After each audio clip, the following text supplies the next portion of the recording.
Hello? Yan na, bro Abdullah. Okay na ba yan?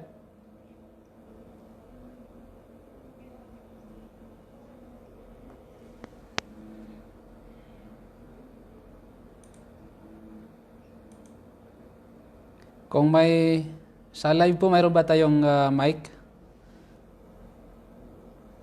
Narinig po ba ako? Bro Abdullah?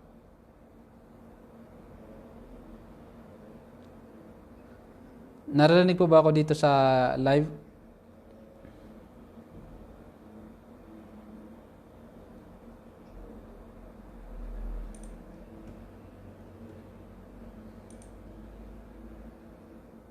Hello? So, bakit kaya?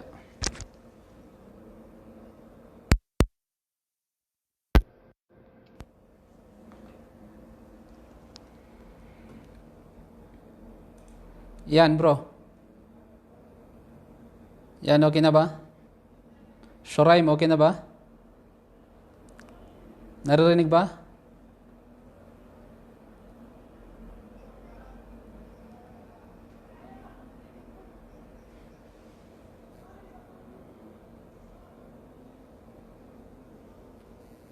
Naririnig na? Alhamdulillah.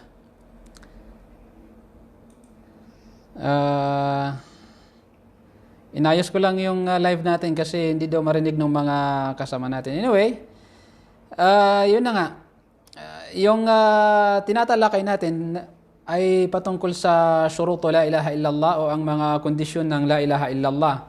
Kahapon, tinalakay natin yung kabilang dito mula umpisa hanggang number 5 yung natalakay natin. Kaya itutuloy lang natin sa ngayon yung number 6. At ang number 6, ito yung tinatawag na al-ikhlas. Al-ikhlas. Bismillah. Ang ikhlas, ito yung tinatawag na ang katapatan. Bilang isang mananampalataya, dapat nating maintindihan na ang la ilaha illallah huwa miftahul jannah. Ito yung susi ng ating paraiso. Kaya itong tinatalakay natin na syurut ng la ilaha illallah, mga kondisyon ng la ilaha illallah, ito yung ngipin na dapat pangalagaan natin. Kaya nang sabi natin, dapat pangalagaan natin ang ngipin ng susi natin sa paraiso, at ito yung kasama sa kanyang susi ay ang syurut ng la ilaha illallah at ang mga kondisyon o ang mga kondisyon nito. So yung pang-anim na tinatawag natin na ikhlas o ang katapatan, ito ay ang pagdadalisay sa mga gawain sa pamamagitan ng matuwid na layunin sa lahat ng bahid ng syirk. Ang pagdadalisay sa mga gawain sa pamamagitan ng matuwid na layunin sa lahat ng bahid ng syirk. Sinabi nga ng Allah subhanahu wa ta'ala sa maluwalhating Quran, sa suratul Bayina, sabi niya, وَمَا أُمِرُوا إِلَّا لِيَعْبُدُوا اللَّهَ مُخْلِصِينَ لَهُ الدِّينَ وَمَا أُمِرُوا إِلَّا لِيَعْبُدُوا اللَّهَ مُخْلِصِينَ لَهُ الدِّينَ. Na ang ibig sabihin, at walang ipinag-uutos sa kanila kundi para sambahin lamang, para sumamba lamang sa Allah ng buong katapatang nag-uukol sa kanya ng pagsamba. Ulitin ko ang kahulugan ng sinabi ng Allah sa maluwalhating Quran, walang ipinag-uutos sa kanila, sinabi ng Allah, وَمَا أُمِرُوا إِلَّا liya'budullah, maliban na sumamba lamang sila sa Allah subhanahu wa ta'ala, mukhlisina lahuddin, ng buong katapatang nag-uukol sa kanya ng pagsamba. So, ang Allah subhanahu wa ta'ala ay inutusan tayo na sumamba lamang sa Allah, sumamba lamang sa kanya ng ikhlas, ng buong katapatan. Sumamba lamang sa kanya ng buong katapatan, at ito yung inutos sa atin ng Allah subhanahu wa ta'ala. Gayon din na sinabi ng ating mahal na propeta na si Muhammad sallallahu alaihi wasallam, sinabi nito, as'adun nasi bi syafa'ati man qala la ilaha illallah. Ibig sabihin, ang pinakamaligayang tao para sa aking pamamagitan ay ang sinumang magsabi ng la ilaha illallah. Man qala la ilaha illallah, ang sinumang magsabi ng la ilaha illallah, siya ang pinakamaligayang tao para sa aking pamamagitan. Sinabi ng ating mahal na propeta, khalisan min qalbi. Ibig sabihin nito na tapat sa kanyang kalooban o sa sarili, o nafsi. Nangahulugan na ang ating mahal na propeta na si Muhammad sallallahu alaihi wasallam ay magkakaroon tayo ng shafa'a mula sa kanya. Magkakaroon tayo ng shafa'a o tulong mula sa kanya sa araw ng paghukom, na kung saan mayroon sa mga mananampalataya na mahuhulog sa impyerno, ngunit dahil sa habang sila ay namuhay dito sa mundo, ay sinunod nila ang mga gawain ng ating mahal na propeta, habang sila ay naniniwala sa Allah subhanahu wa ta'ala, tunay, tapat na naniniwala sa Allah subhanahu wa ta'ala, at dahil doon, magkakaroon sila ng shafa'a, sabi ni Propeta Muhammad sallallahu alaihi wasallam.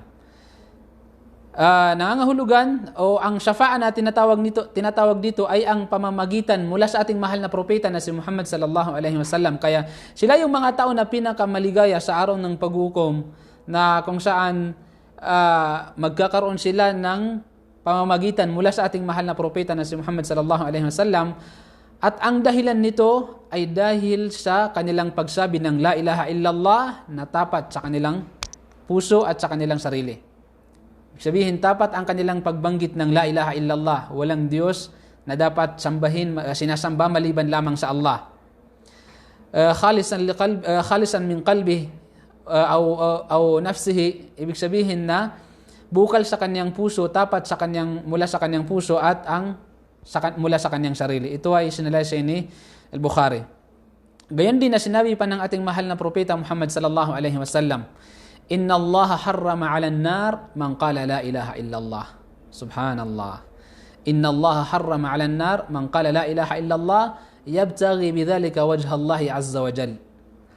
Ito ay sinalaysay rawahul Muslim, ibig sabihin sinalaysay ni Muslim. Sinabi ni Propeta Muhammad sallallahu alaihi wasallam, katotohanan, sinabi ni Propeta Muhammad na ipinagkait ng Allah sa impyerno ang sinumang magsabi ng la ilaha illallah. Harrama 'ala an-nar.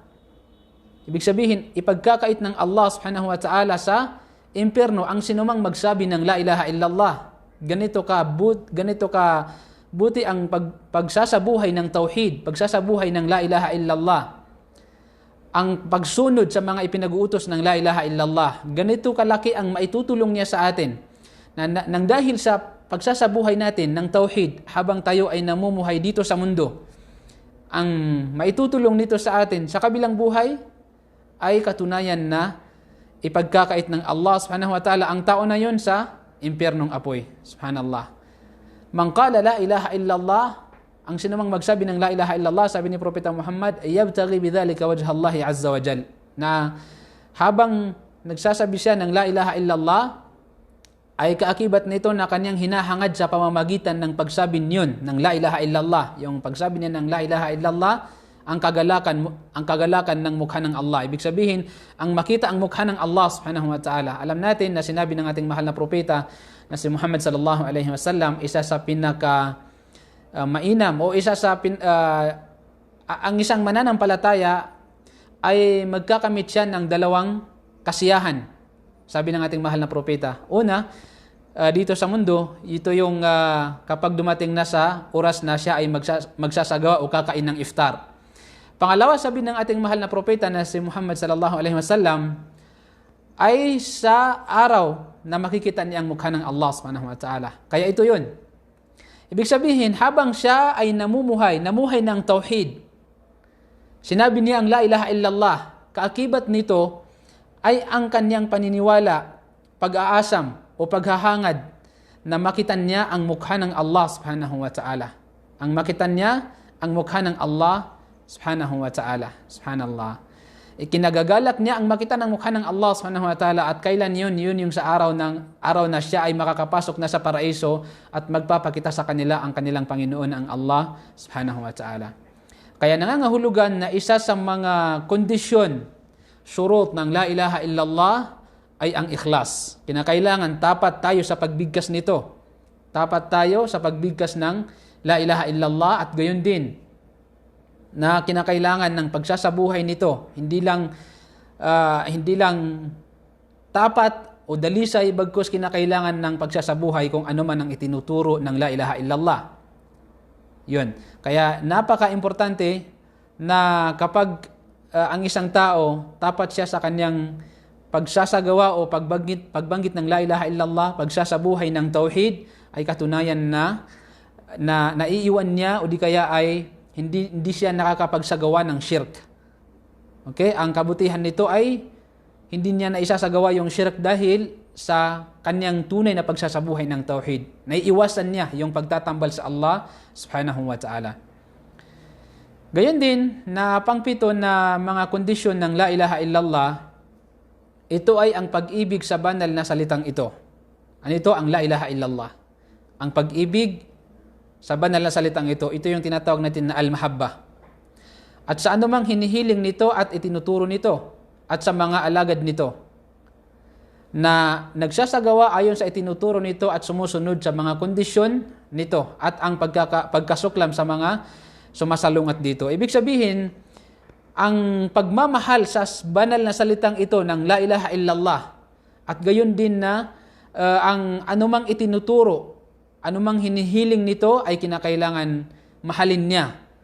Kasi ito yung mga bagay na itinuturo sa kanya o ipinag-uutos sa kanya ng Allah subhanahu wa ta'ala. Ito yung mga ipinag-uutos sa kanya ng Allah subhanahu wa ta'ala, kaya marapat lamang sa kanya na tawag dito na mahalin ito kung ano man ang hinihiling nitong la ilaha illallah at gayon din kung ano man ang itinuturo nito. Gaya ng sinabi ng Allah subhanahu wa ta'ala sa Suratul Baqarah na sinabi nito, "Wa minan nasi may yattakhidhu min dunillahi andadan yuhibbunahum ka hubbillah walladzina amanu ashaddu hubban lillah." Ibig sabihin na sinabi ng Allah sa Suratul Baqarah, at mayroon sa mga tao, sinabi ng Allah subhanahu wa ta'ala, na gumagawa ng mga kaagaw. Kumbaga, yattakhidhu min dunillah, sabi nito, gumagawa ng mga kaagaw, katambal sa pagsamba, no? Bukod pa sa Allah subhanahu wa ta'ala.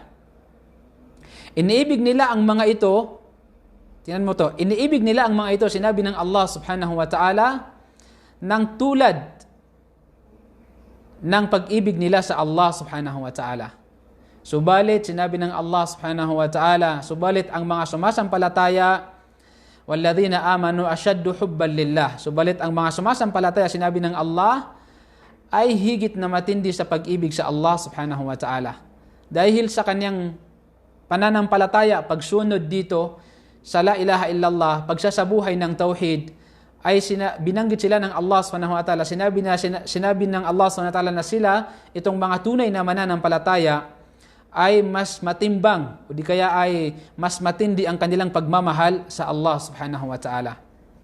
Gayon din, na sinabi ng ating mahal na propeta na si Muhammad sallallahu alaihi wasallam, sabi nito, "Thalathun man kunna fihi wajada halawatal iman." Thalathun man kunna fihi wajada halawatul iman. Sinabi ng ating mahal na propeta Muhammad sallallahu alaihi wasallam. Una, sabi ng ating mahal na propeta, ay yakuna Allah wa rasuluhu ahabbu ilayhi mimma siwahuma. Ibig sabihin nito sabi ng ating mahal na propeta, tatlong bagay daw. Thalathun man kunna fihi wajada halawatal iman. Ibig sabihin, tatlong bagay, sabi ng ating mahal na propeta, na kapag natagpuan ito sa isang tao, kanyang matatagpuan ang tamis ng pananampalataya. Kapag itong tatlong bagay na ito ay kapag ito ay natagpuan sa isang mananampalataya o di kaya ay ginagawa ng isang mananampalataya, tunay na matatagpuan niya o di kaya ay malalasap niya ang tamis ng pananampalataya. Ito yung tinatawag natin na halawatul iman, yung tamis ng pananampalataya. Una na sinabi ng ating mahal na propeta Muhammad sallallahu alaihi wasallam, ay yakuna Allah wa rasuluhu ahabba ilayhi mimma siwa. Ay yakuna Allah wa rasuluhu ahabba ilayhi mimma siwahuma. Na sinabi ng ating mahal na propeta, una, ang maging pinakamamahal sa kanya ay ang Allah at ang kanyang sugo kaysa sa iba pa sa kanila. Ibig sabihin, ang mahalin niya ang Allah subhanahu wa ta'ala at ang mahalin niya ang kanyang huling sugo na si Muhammad sallallahu alaihi wasallam nang higit pa sa kanila. Kumbaga higit pa sa sinuman. Sinabi ng ating mahal na propeta. Ibig sabihin, mahalin natin ang Allah at ang kanyang sugo na si Muhammad sallallahu alaihi wasallam nang higit sa sinuman. At ito, kapag ginawa ito ng isang tunay na mananampalataya, tunay na matatagpuan niya ang tamis ng pananampalataya. Malalasap niya ang tamis ng pananampalataya dito pa lang sa mundong ibabaw na ito. Kaya una doon, ang tunay na pagmamahal sa Allah at sa kanyang sugo na si Propeta Muhammad sallallahu alaihi wasallam nang higit pa sa pagmamahal niya sa kahit sinuman, sa kanyang mga magulang, kanyang asawa, kanyang mga anak, sa lahat ng kanyang mga kaibigan o sinuman sa mga tao, ay mas higit na mahal niya ang Allah at saka si Propeta Muhammad sallallahu alaihi wasallam kaysa sa kanila. At dito sa paraang ito, sabi ni Propeta Muhammad sallallahu alaihi wasallam, ay matatagpuan mo ang tamis ng pananampalataya. Pangalawa, sabi ng ating mahal na propeta na si Muhammad sallallahu alaihi wasallam, sabi niya, wa an yuhibbal mar'a la yuhibbuhu illa Allah. Sabi nito, at ang pagmamahal sa isang tao na kaya ito minamahal, sinabi ng Allah, sabi ni Propeta Muhammad, sabi ng ating mahal na propeta na si Muhammad sallallahu alaihi wasallam, dahil sa Allah. Ibig sabihin, ang pagmamahal sa isang tao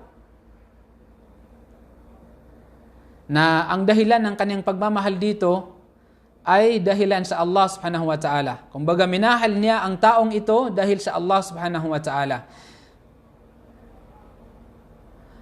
Gayon din na sinabi ng Allah, sinabi ng ating mahal na propeta na si Muhammad sallallahu alaihi wasallam,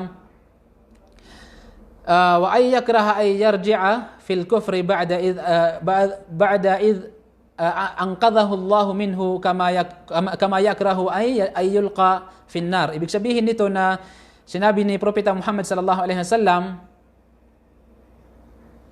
at kanyang kamuhian ang pagbabalik sa hindi pagsampalataya matapos siyang iligtas ng Allah subhanahu wa ta'ala dito, tulad ng kanyang pagkamuhi na siya ay itatapon sa apoy sa impyerno. Ito ay isinalaysay ni Bukhari at ni Muslim. Nangangahulugan na itong tatlong ito na binanggit ng ating mahal na propeta na si Muhammad sallallahu alaihi wasallam, kapag ang isang mananampalataya ay isinabuhay niya ito, o di kaya ay ginampanan niya ito, ginawa niya ito, sinabi ng ating mahal na propeta Muhammad sallallahu alaihi wasallam, natagpuan ito sa isang tunay na mananampalataya. Katunayan na malalasap niya ang tamis ng pananampalataya kahit dito sa mundong ibabaw na ito. At una yun yung sinabi ng ating mahal na propeta na ang pagmamahal niya sa Allah at sa kanyang sugo ng walang katulad sa lahat ng mga nilikha ng Allah subhanahu wa ta'ala. Kumbaga, mas nangunguna ang pagmamahal niya sa Allah at sa kanyang sugo. At paano ba ang pagmamahal sa Allah at sa kanyang sugo? Ang pagmamahal sa Allah ay ang pagsunod sa kanyang mga ipinag-uutos. Sapagkat hindi tunay na pagmamahal ang hindi pagsunod sa mga utos ng Allah. Hindi tunay na pagmamahal na alam ng isang mananampalataya na ang sala ay obligasyon sa kanya pero hindi niya ginagawa. Hindi siya nagsasala. So hindi ito tunay na pagmamahal sa Allah. Kasi ang tunay na pagmamahal sa Allah ay ang gawin mo ang mga ipinag-uutos niya. At gayon din na ipagbawal mo ang kanyang ipinagbabawal. At ito ang tunay na pagmamahal sa Allah. At gayon din na ang pagmamahal naman sa ating mahal na propeta na si Muhammad sallallahu alaihi wasallam ay ang sundin ang kanyang mga sunnah. Ano man ang mga sunnah ng ating mahal na propeta ay susundin natin. Ano man ang mga ipinagbawal ng ating mahal na propeta ay ipagbabawal natin. Kasi ito ang tunay na pagmamahal sa kanya. May mga tao na nagsasabi na mahal nila ang propeta Muhammad sallallahu alaihi wasallam, subalit iniiwan naman nila ang mga sunnah ni propeta Muhammad. Di naman nila ginagawa ang mga sunnah ng ating mahal na propeta. Kaya nasaan ang pagmamahal dito? Nasaan ang pagmamahal dito? Mayroon pa sa mga tao na kinukontra nila ang mga sunnah ng ating mahal na propeta na si Muhammad sallallahu alaihi wasallam. Kaya paano mo malalasap ang tunay o tamis ng pananampalataya kung ang mga sunnah ng ating mahal na propeta ay hindi mo naman ginagawa? Hindi mo naman ginagampanan, hindi mo sinusunod. So para magkaroon tayo ng tamis ng pananampalataya o di kaya ay ma-prove natin sa sarili natin na tunay na tayo ay nagmamahal sa propeta na si Muhammad sallallahu alaihi wasallam, kailangan sundin natin ang kanyang mga sunnah.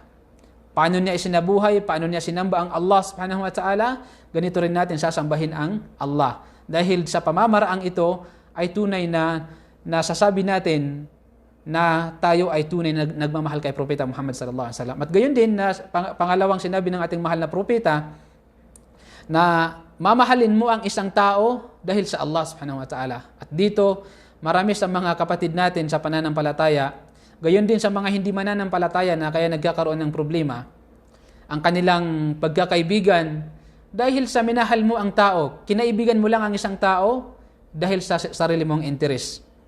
Kapag kinaibigan mo ang isang tao dahil sa sarili mong interes, kapag nawala ang taong ito, tunay na marami kang sasabihing masamang salita para sa kanya. Sapagkat dahil hindi niya naibigay ang kailangan mo sa kanya. Pero kapag minahal mo siya dahil sa Allah subhanahu wa ta'ala, kahit mawala man siya, ay hindi ka naghihinayang dahil kaya mo siya minahal dahil sa Allah subhanahu wa ta'ala. At gayon din kaya ka nakipagkaibigan sa mga tao dahil sa Allah subhanahu wa ta'ala. Hindi yung nakipagkaibigan ka sa mga tao para sa sarili mong interes. Dahil doon, katunayan na hindi mo malalasap ang tamis ng pananampalataya. Pangatlo na sinabi ng ating mahal na propeta Muhammad sallallahu alaihi wasallam ay ang kamuhian mo. Ito naman ay para sa mga tao, yung mga hindi Muslim na nagmuslim, at gayon din sa mga gumagawa ng mga malalaking kasalanan sa mga kamusliman. Na sinabi ni Propeta Muhammad sallallahu alaihi wasallam ay ang kamuhian mo ang bagay na pinanggalingan mo. Kamuhian mo ang mga bawal, mga ipinagbabawal ng Allah subhanahu wa ta'ala. Nang katulad ng pagkamuhi mo na mahulog sa impyerno. Katulad ng takot mo na mahulog sa impyerno ng Allah subhanahu wa ta'ala, ay dapat ganito rin sinabi ni Propeta Muhammad, kamuhian ang pagbabalik mo doon sa mga maasiya na ginagawa mo. Anumang mga malalaking kasalanan na ginagawa mo, kamumuhian mo ito ng katulad ng pagkamuhi mo na mahulog sa impyerno ng Allah subhanahu wa ta'ala. Kaya ganito ang gagawin mo, sabi ng ating mahal na propeta, kapag natagpuan ito sa isang mananampalataya, katunayan na malalasap niya ang halawatul iman, ang tamis ng pananampalataya dito sa mundong ibabaw na ito. Kaya nangangahulugan, mga kapatid sa pananampalataya, na tunay na kasama sa mga kondisyon, surut ng la ilaha illallah ay ang pagmamahal o ang pag-ibig sa banal na salitang ito. Ibig sabihin ang pagsunod sa mga itinuturo nito at gayon din na sa anumang hinihiling nito at gayon din na sasakatuparan sa anumang itinuturo ng la ilaha illallah. Pangwalo na mga kondisyon ng la ilaha illallah, ito ay ang pagtangging sumampalataya sa mga tagut. Pagtangging sumampalataya sa mga tagut, o ito yung mga sinasamba bukod pa sa Allah subhanahu wa ta'ala. At ang paniniwala sa Allah bilang isang tunay na Panginoon at karapat-dapat sambahin. Ang pagtanggi sa mga, o pagtanggi ng pagsampalataya, o pagsunod, o pagsamba sa mga tawagit, ito yung mga sinasamba bukod sa Allah subhanahu wa ta'ala, at gayon din at ang paniniwala sa Allah bilang isang tunay na Panginoon at karapat-dapat sambahin. Sinabi ng Allah subhanahu wa ta'ala sa Suratul Baqarah din na sinabi niya, la ikraha fid din, qad tabayyana ar-rushdu minal ghayy, wa faman yakfur bit-taghuti wa yu'min billahi faqad istamsaka bil 'urwatil uthqa la infisama laha wallahu sami'un alim, na sinabi ng Allah, walang pilitan sa relihiyon, la ikraha fid din, qad tabayyana ar-rushdu minal ghayy, walang pilitan sa relihiyon. Sa katunayan, sinabi ng Allah, naging mahayag na ang katotohanan sa kamalian. Kaya sinabi ng Allah SWT, فَمَنْ يَكْفُرْ بِالطَّاغُوتِ, sinabi nito, kaya ang sinumang tumangging sumampalataya sa tagut, yung mga Diyos-Diyusan, o di kaya yung mga naghahari-harian, yung mga sinasamba bukod sa Allah subhanahu wa ta'ala, wa yu'min billah, sinabi ng Allah, at maniwala sa Allah subhanahu wa ta'ala, faqad istamsaka bil 'urwatil uthqa. Sabi ng Allah SWT, ay magkagayon, sinabi ng Allah, tunay na kanyang napanghawakan ang matibay at banal na relihiyon na walang pagkaputol. Sinabi ng Allah, lam fisama laha wallahu sami'un alim, at ang Allah ay nakaririnig sa lahat ng pinagsasabi ninyo at nakaalam sa lahat ng inyong ginagawa. Ibig sabihin na ang Allah subhanahu wa ta'ala, alam niya kung ano yung ginagawa natin, alam ng Allah subhanahu wa ta'ala kung ano yung sinasabi natin, naririnig ito ng Allah subhanahu wa ta'ala. Kaya ito ay nangangahulugan na sinuman ang tumanggi o di kaya ay iwanan ang mga pagsamba sa mga tawagit, yung mga sinasamba bukod sa Allah subhanahu wa ta'ala. Katulad halimbawa ng pagsamba sa mga imahe, pagsamba sa mga rebulto, paghingi ng tulong sa kanila. Gayon din na paniniwala sa mga agimat, paniniwala sa mga anting-anting, lahat ng ito. Paniniwala sa mga horoscope. Ito yung mga tinatawag na tawagit, paniniwala sa mga horoscope. Pagdudua sa mga libingan o pagsasagawa ng dua sa mga libingan na idinudua mo doon ang sarili mo, humihingi ka ng tulong doon sa namatay. Lahat ng ito ay tinatawag na tawagit na kinakailangang iwasan. At sinabi ng Allah SWT, فَمَنْ يَكْفُرْ بِالطَّاغُوتِ وَيُؤْمِنْ بِاللَّهِ. At sinuman ang tumangging sumampalataya sa tagut, mga Diyos-Diyusan, فَقَدْ اسْتَمْسَكَ بِالْعُرْوَةِ الْأُثْقَى لَا انْفِصَامَ لَهَا وَاللَّهُ سَمِيعٌ عَلِيمٌ. At magkagayon sinabi ng Allah SWT ay napanghawakan niya ang tunay na relihiyon na walang pagkaputol. Walang pagkaputol. Ang tunay na relihiyon na mula sa Allah subhanahu wa ta'ala. Gayon din, bilang panghuli na sinabi ng ating mahal na propeta na si Muhammad sallallahu alaihi wasallam, sabi niya, "Man qala la ilaha illallah wa kafara bima yu'badu min dunillahi hurrima maluhu wa damuhu." Sabi ng ating mahal na propeta, ang sinumang nagsabi ng la ilaha illallah, man qala la ilaha illallah wa kafara bima ya'bud bima yu'bad min dunillah. Ibig sabihin, sino man ang magsabi ng la ilaha illallah at tumangging sumampalataya sa anumang sinasamba bukod sa Allah, okay? Kafara bima yu'badu min dunillah. Ibig sabihin ay tumanggi siyang sumampalataya sa anumang sinasamba bukod pa sa Allah. Hurrima maluhu wa damuhu. Sinabi ni Propeta Muhammad, sa kanya ay ipinagbabawal na lapastanganin ang kanyang kayamanan at dugo. Kaya ito ay isang aral para sa atin na mga mananampalataya na sinuman ang magsabi ng la ilaha illallah, gaya ng nasabi natin nung una, na hindi natin maaring husgahan kung sila ba ay tunay na nagbanggit ng la ilaha illallah. Basta importante, sinabi niya ang la ilaha illallah, at kung tunay ang kanyang pagbanggit o di kaya ay pagbigkas ng la ilaha illallah, katunayan na ipinagbabawal sa kanya na lapastanganin ang kanyang kayamanan at ang kanyang dugo. Maluhu wa damuhu, sabi ni Propeta Muhammad. Ipinagbabawal na lapastanganin ang kanyang kayamanan at ng kanyang dugo. Rawahul Muslim, ito ay isinalaysay ni Muslim. Nangangahulugan, mga kapatid sa pananampalataya, na tayo bilang isang mananampalataya, tunay na pinakamahalaga sa atin ang pagsasabuhay ng la ilaha illallah at gayon din na pag-iingat sa susi ng ating paraiso. At ito yung la ilaha illallah. Kaya ang tunay na pag-iingat sa susi ng ating paraiso ng la ilaha illallah ay ang ingatan ang mga ngipin nito. At itong tinalakay natin ng mga kondisyon, mga syurut ng la ilaha illallah ay kabilang ito sa mga ngipin ng susi ng ating paraiso na dapat na pag-ingatan natin. Kabilang ito sa mga ngipin ng susi ng ating paraiso na dapat pag-ingatan natin, sapagkat kung hindi natin iningatan ang mga bagay na ito, katunayan na ang taong hindi niya pag-ingatan ang ngipin o di kaya ang susi niya sa paraiso, kailanman ay hindi niya mabubuksan ang susi ng kanyang paraiso. Gaya ng sinabi ko noong nakaraan na kinakailangan kapag ikaw ay namuhay ng la ilaha illallah, ay kailangan sa pagdating mo sa kabilang buhay, pagdating mo sa iyong paraiso, kinakailangan ang dala mong susi ay nasa tamang sukat at tamang hugis nito, sapagkat kung hindi, katunayan na hindi mo mabubuksan ang iyong paraiso. Kaya sa madaling salita, ang la ilaha illallah, ang tauhid, ay isa sa pinakamahalagang bagay na dapat na isabuhay natin. Gaya ng sinabi ko noon na ang la ilaha illallah, ang tauhid, ang dahilan kung bakit tayo nilikha dito sa mundo. Ito yung ibada, pagsamba sa Allah subhanahu wa ta'ala. Kaya sana naging malinaw ito, mga kapatid sa pananampalataya. Jazakumullahu khair wa barakallahu fikum. Subhanallah. Hanggang dito na lamang insyaAllah. Assalamualaikum warahmatullahi wabarakatuh.